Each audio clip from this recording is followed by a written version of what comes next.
Hey guys, today I want to talk to you about electrolytes on the keto diet.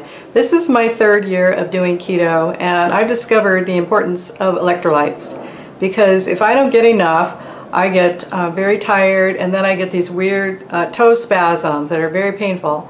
So I've been on the hunt for a long time looking for supplements that contain the electrolytes, and they are all very expensive and most of them don't have a lot of potassium in it.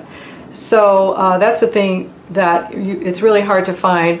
So I went on a hunt. I found this potassium chloride on bulksupplements.com, and they sell it by the kilogram. Well, they sell it in other sizes too, but if you buy a kilogram, it's about $18. So it's very affordable. And the other thing I use, of course, is good old sea salt from Costco. And the last thing I put in my mixture is magnesium.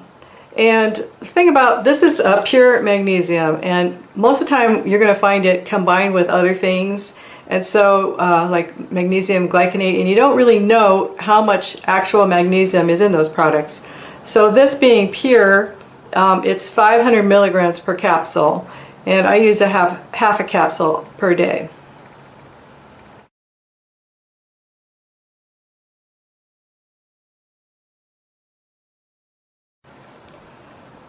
The important thing to remember is that sodium and potassium have to be kept at a certain ratio, because if one is higher than the other, then it's going to create a deficiency.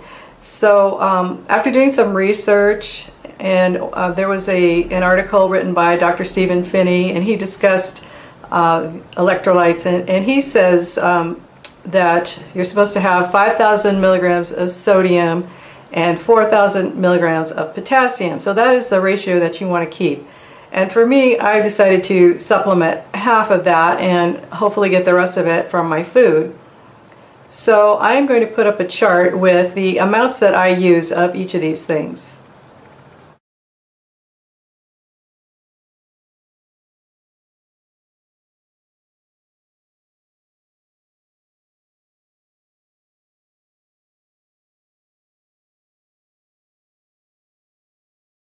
And what I like to do is portion it out in advance, and I have a bunch of these little glass jars.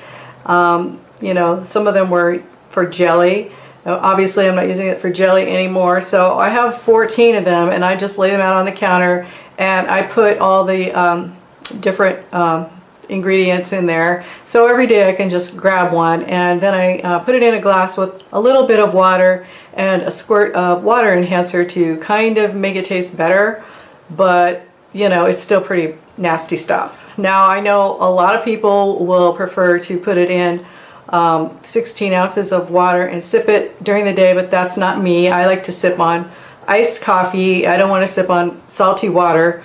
So what I do is I take half of it after my first meal and then the other half after my second meal. And yeah, it's pretty nasty tasting stuff, but I wash it down with some plain water and I'm good to go after that. Anyway, I hope that you found this information helpful and that you will give it a try, and let me know what you think in the comments below. And I hope you have a great day. Thanks for watching. Bye.